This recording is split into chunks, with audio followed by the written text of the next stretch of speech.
Hello guys, welcome to my channel. Today we are going to see how to insert a special character in our Google Doc. I show you guys how to do that. You just need to select insert tab and select special characters. In here you can able to see the different characters over here. Click on this drop down. You can select it by preferences. There are modifier or emoji like that.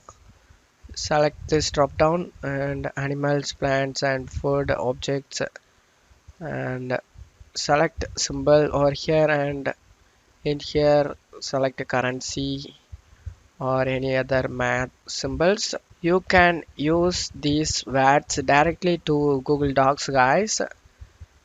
I will show you guys right here. As you can see, you can select it by preferences over here and type it, or you can also draw a symbol over here by imagination. For example, I just draw a symbol.